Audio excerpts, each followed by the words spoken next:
Hi, my name is Eloise. I am a Cambridge graduate for law, a former corporate lawyer, and now an author and a psychotherapist. I'm going to talk to you today about how to write a law personal statement. Now, most of you guys know what a personal statement is and how you should write it. And if you're unsure, check out our video on the new personal statement format for 2025. Really important to look at that if you haven't already. But today we're going to talk a little bit more specifically about how to write your personal statement for law.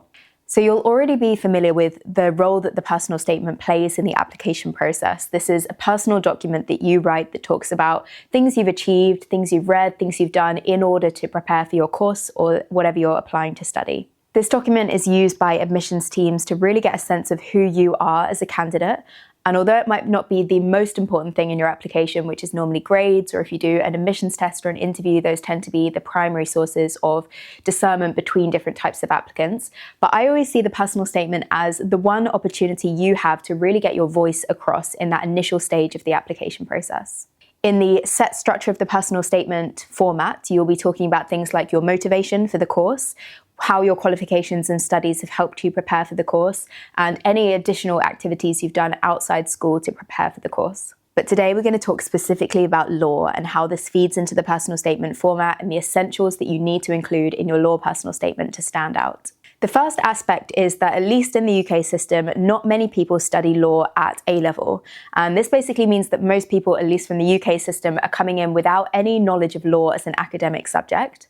And this really gives you an opportunity to start on an equal footing with everyone else. So it can be a great time to reset your academic ambitions, feel a new sense of motivation for a new subject, and really prove to the admissions teams that this is a passion of yours. But it does also mean that you have to do a little bit of extra work to prove that you understand what the law degree actually is and that you have a genuine sense of passion for it.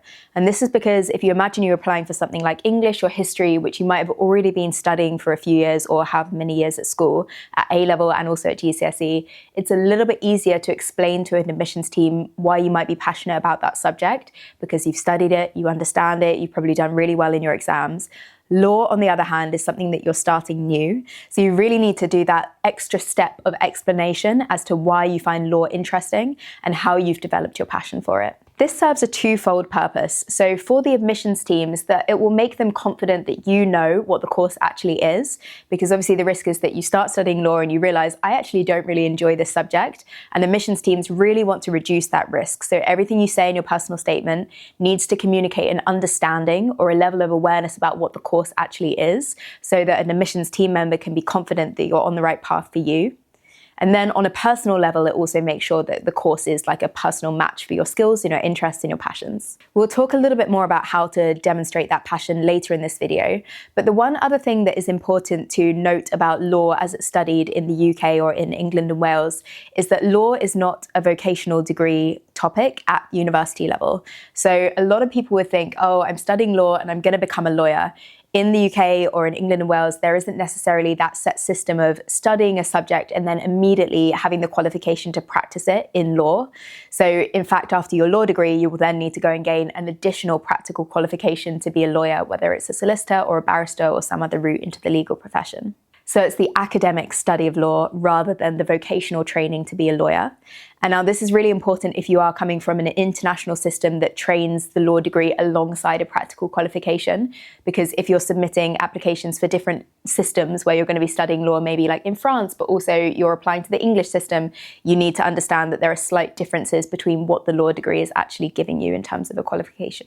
So if you're an international student and you're applying for multiple different courses in different countries, you need to be aware that there are slight differences between the legal systems and the way they train people either to become lawyers or to study a theoretical or academic law degree.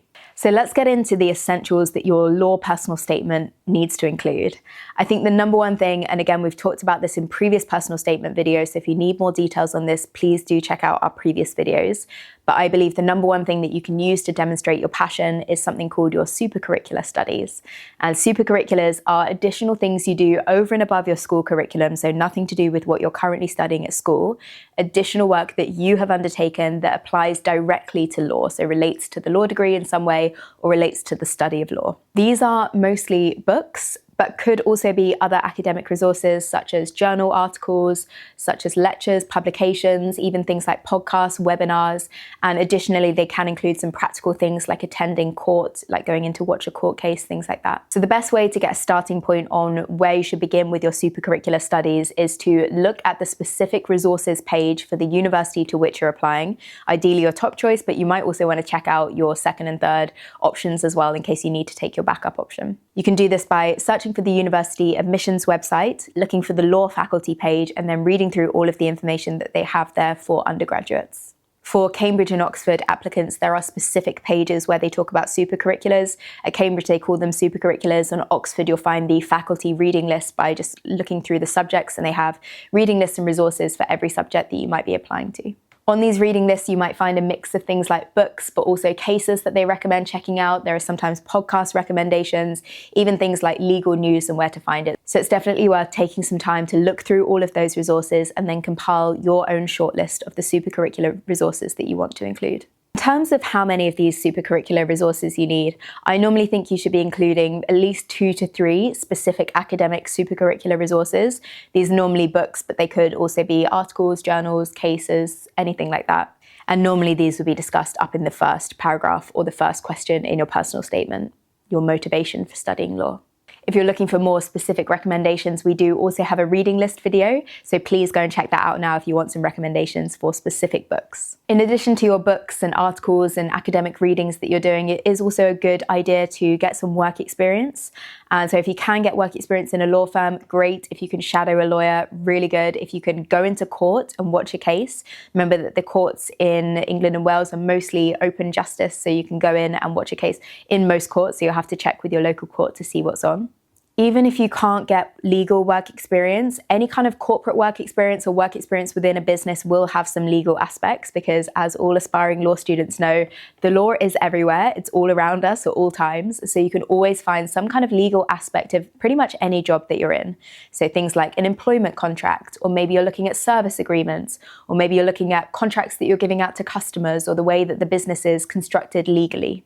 In addition to that kind of thing, you might also be attending a law society at your school. If you're not attending one, you might be founding one if there isn't one already. Those things can really help you stand out and show this ongoing passion for law that you're developing in multiple different ways.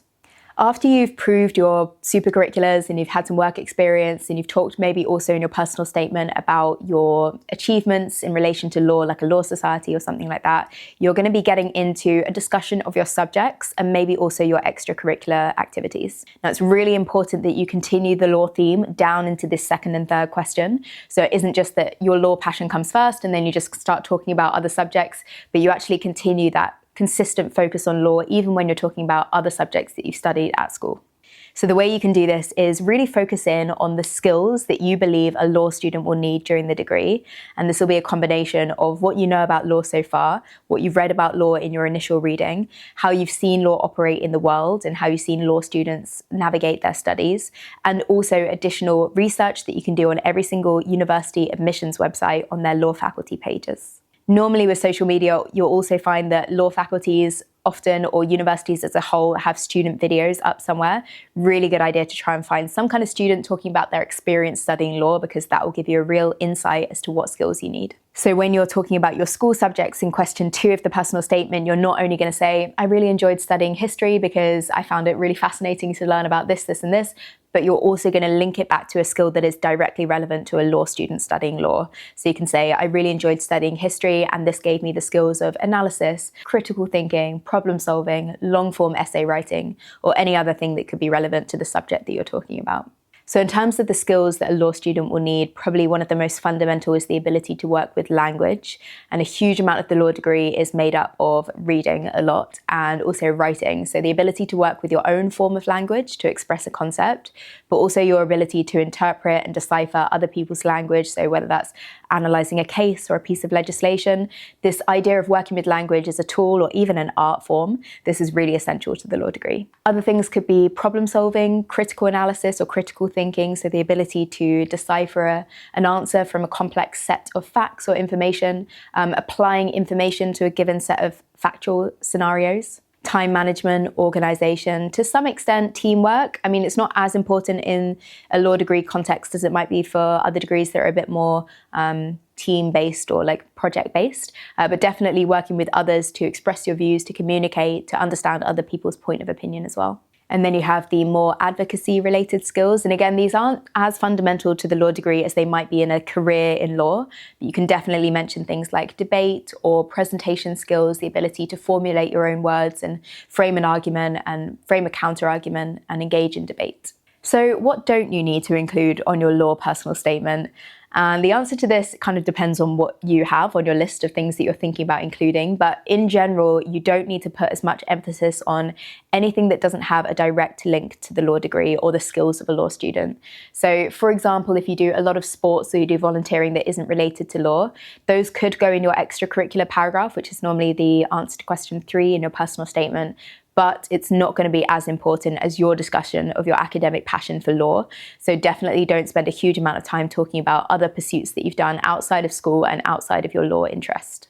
And remember, even when you are talking about extracurriculars, there still needs to be a link back to your passion for law, because ultimately this entire personal statement is about your journey towards being a law student and what makes you a great fit for the course. So remember that even when you're talking about sports, or you're talking about dance or some other volunteering work that you've done, it should have a link back to a skill that's relevant for a law student, such as teamwork or time management or determination, motivation, commitment, and persistence.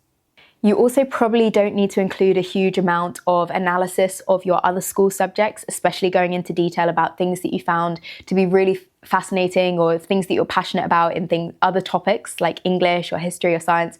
And this again is because you don't really want to confuse your interest for law with passions for other subjects. So even if you have found it really fascinating to dive into specific bits of your English coursework, remember that again, you should always be bringing it back to law. So think about whether there's a legal element to some of the things that you found interesting in your subjects. And if not, just really focusing in on the fundamental skills that be relevant to your law degree. In my opinion, the ways to stand out in your personal statement are to demonstrate 2 main things. Number 1, a really good understanding of what the law degree actually is. So you can do this by a lot of research through the course page, through looking at the curriculum for the course, through researching other law student experiences or going on open days and talking to faculty members, and just really getting a full comprehensive understanding of what you're about to commit to. And secondly, a genuine and authentic passion for law, which I know is hard to express because everyone's personal statement sometimes can feel like a bit of a cliche. You know, I've always been passionate about this, this, and this. But I think the best personal statements have a real authentic connection to the study of law and what is interesting about that. And specifically, not just law as like a whole or a general entity, but law as an academic discipline. So what is specifically interesting about the academic study of law? Thank you so much for watching this video. If you did enjoy it, please do leave a like. If you have any questions, drop them in the comments. We'll get back to you. If you could subscribe, you'll get updates on new videos. And if you have any friends who might be interested in this topic, please do send them the video, share it with them. If you feel like you would benefit from any support, guidance, assistance in your applications journey, please do get in touch using the information on screen now and someone will get back to you. We have a whole range of tutors who are highly qualified in every aspect of the admissions process, and you can be matched with someone who can really assist you on the journey. And as always, best of luck with your applications.